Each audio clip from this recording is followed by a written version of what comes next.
मित्रांनो, सध्या सोशल मीडियावर आणि मनोरंजन विश्वात एका नावाची जोरदार चर्चा सुरू आहे आणि ते नाव म्हणजे मराठी स्टँडअप कॉमेडियन प्रणित मोरे.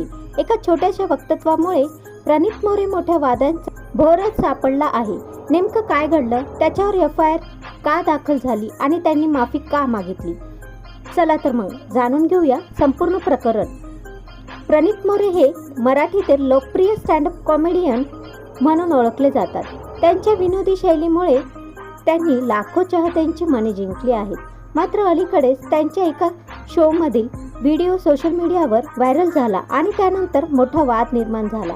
या व्हिडिओमध्ये प्रेक्षकांमधील एका व्यक्तीने डेटवर 370ची बिर्याणी दिल्यानंतर त्याला मुलीकडून काहीतरी रिटर्न मिळायला हवे होते अशा आशयाचे वक्तव्य केले. या वक्तव्यावर प्रणित मोरे यांनी दिलेल्या प्रतिक्रियेवर अनेकांनी आक्षेप घेतला. सोशल मीडियावर हा व्हिडिओ प्रचंड व्हायरल झाला आणि अनेकांनी त्यावर टीका करण्यास सुरुवात केली. काही लोकांच्या मते अशा प्रकारच्या वक्तव्यांना विरोध करणे आवश्यक होते, तर काही लोकांनी हे फक्त विनोदाचा भाग असल्याचे प्रणित मोरे यांचे समर्थन केले. पण हा वाद इतका वाढला की प्रकरण थेट सायबर पोलिसांपर्यंत पोहोचले.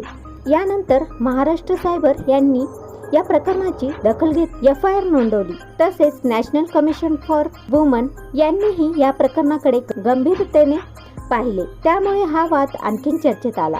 वाद वाढत असल्याचे पाहून प्रणित मोरे यांनी सोशल मीडियावर एक व्हिडिओ शेअर केला आणि या व्हिडिओमध्ये त्यांनी वक्तव्याबद्दल दिलगिरी व्यक्त केली. त्यांनी सांगितले की त्या क्षणी मी वाहवत गेलो होतो. जर माझ्यामुळे कोणाच्या भावना दुखावल्या गेल्या असतील तर मी मनापासून माफी मागतो. त्यांच्या या माफीनंतर काही लोकांनी त्यांचे कौतुक केले तर काहींनी माफी उशिरा आल्याचे मत व्यक्त केले. दरम्यान प्रसिद्ध कॉमेडियन मुनव्वर फारुकी यांनीही प्रणित मोरे यांना पाठिंबा देत ट्रोलिंग थांबवण्याचे आवाहन केले. तर मित्रांनो, आजच्या सोशल मीडिया युगात एखादा व्हिडिओ काही मिनिटात लाखो लोकांपर्यंत पोहोचवतो. त्यामुळे सार्वजनिक मंचांवर बोलताना प्रत्येक शब्दाची जबाबदारी घेणे आवश्यक असते.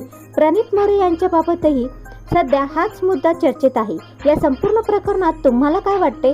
हा विनोदाचा भाग होता की मर्यादा ओलांडली गेली? तुमचे मत काय हे मला कमेंटमध्ये नक्की सांगा आणि व्हिडिओ आवडल्यास लाईक, शेअर, चॅनलला सबस्क्राईब करायला विसरू नका.